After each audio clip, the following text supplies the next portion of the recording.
Well, seeking comes out of a contracted energy which says I'm here, which is the first thing that's known. And that knowing, which is happening, if there's someone there, that's what's happening. I know I am. It's the basis of the whole experience. It's the first thing that's the first thing in the whole of appearance that's owned. It feels like it belongs to you. And it's like a comfort blanket. So you protect it. It's like, ooh, I know something. I am. It's really important. It's valuable. I have something valuable, and that's me. And what I think and what I feel. That includes what I don't think and don't feel. So what does happen to me is equally as important as what doesn't happen to me, because that's all my knowing about who I am and what I am. And what we're talking about here is that experience of knowing is an illusion. Out of that comes the whole seeking energy, and it's illusory. It's a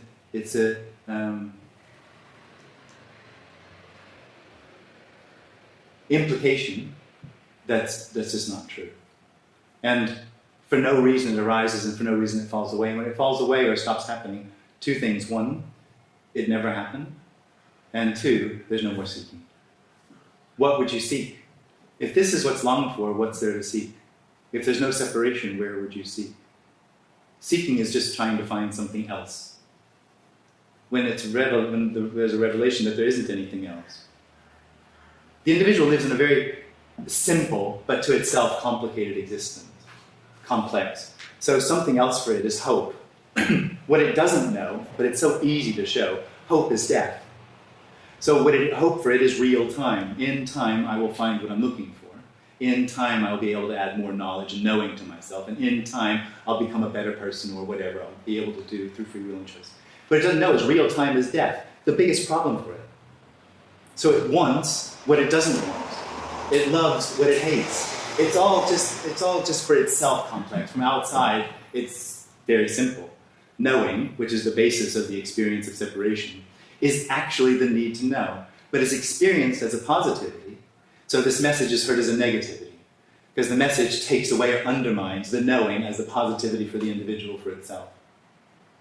But knowing is at the same time the need to know.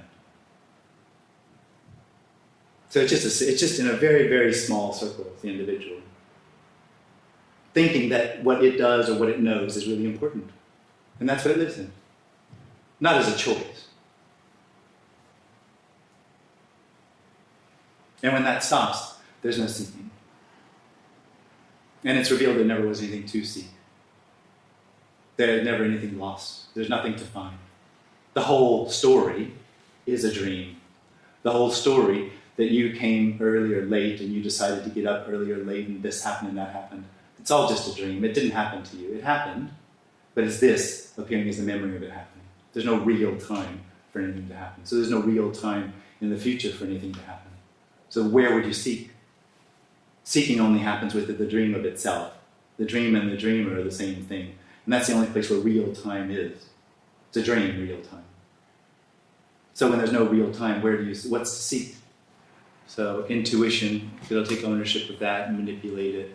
It's curiosity, it'll take ownership of that and manipulate it.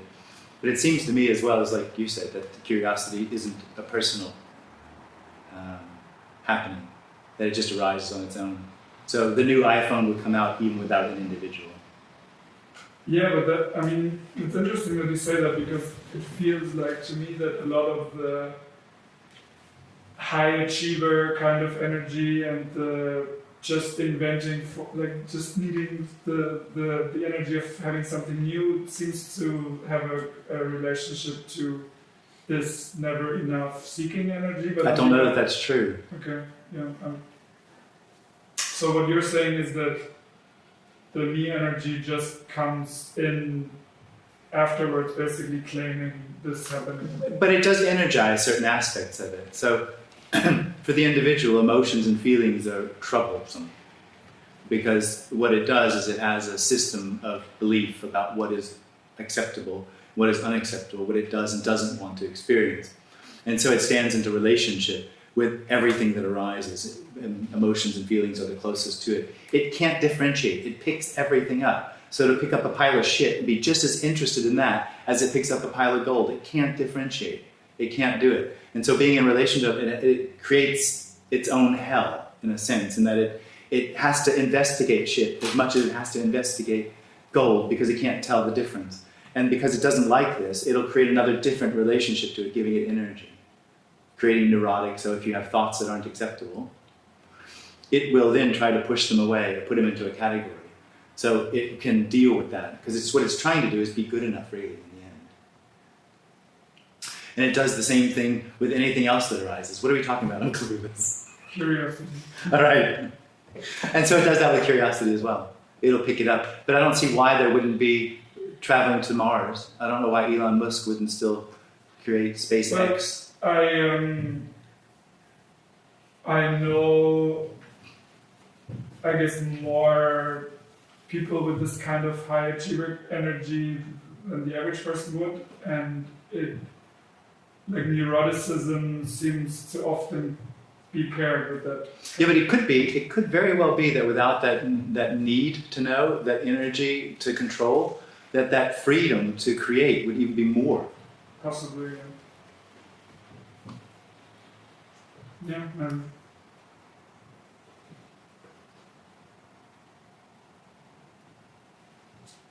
The individual is a distortion of the appearance. And of course what we're telling ourselves about development and curiosity is really just a story.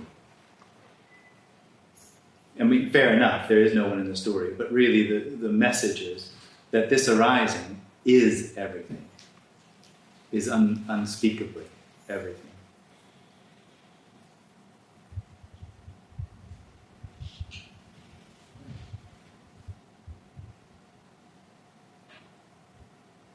It doesn't seem to me, though, that if there weren't any me, there wouldn't be wars and famine and rape and all these other things.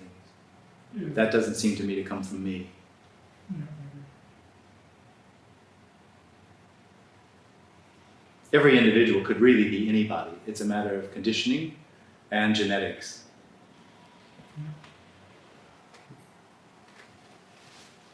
But this doesn't know anything about this. That's basically what the message is.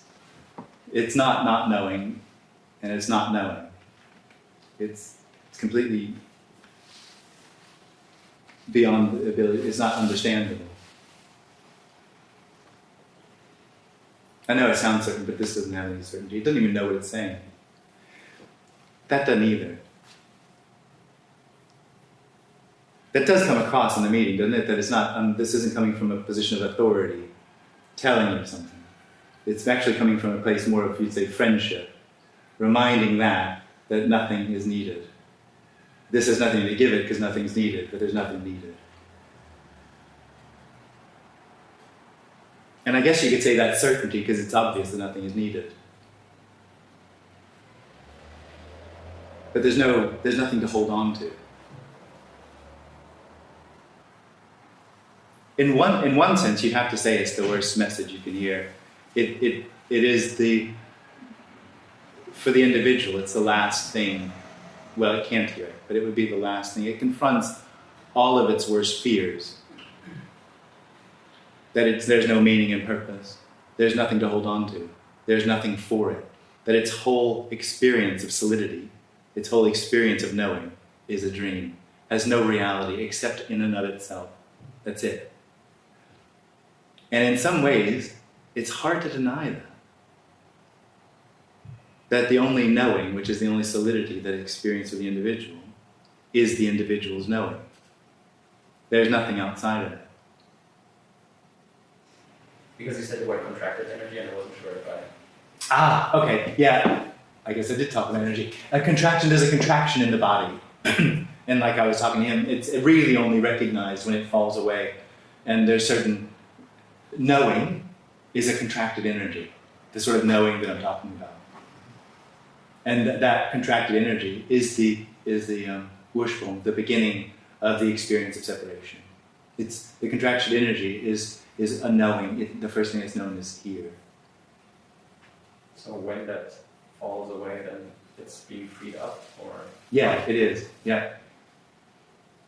Yeah, it's exhausting being an individual. The individual's full-time job. It's a full-time job because it is monitoring everything all the time. Because it's not only is it trying to protect itself, but it's trying to be a good person, whatever that means to it. And that includes emotions and feelings and things about what it can and cannot think and how it should and shouldn't act. So it's a full-time job. It takes a lot of energy.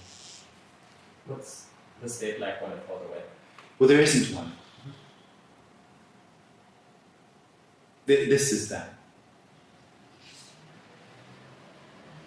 What you're really asking is, how do I know when there's no one left to know? And really what you've done is you totally described the experience of the individual. Because the individual, because it knows everything, it'll put what we're talking about here somewhere else, because it lives in somewhere else. That's hope for it. And it'll put between it and somewhere else a process for it to become this. The whole time, that experience that something needs to happen, which is needing to know, doesn't. There is no need. That need is an illusion. And everything that comes out of it, meaning, purpose, the whole story of my life, the whole dream, I was born, I live, I'm going to die, I have friends and not friends, all this stuff, that all is an illusory. Is an illusion. It's actually not really happening. Not really happening. It appears to. We're not getting rid of it. We're just saying it's just an appearance. So nothing needs to happen for seeking to end. It's the dream of the individual that can't imagine, first off, that this, what we're talking about, could possibly happen to it. Because it has to be a process. It has to be closer, further away, whatever, it has to be a part of it. And it's convinced something has to happen. The end of seeking is not a happening. It's an unhappening.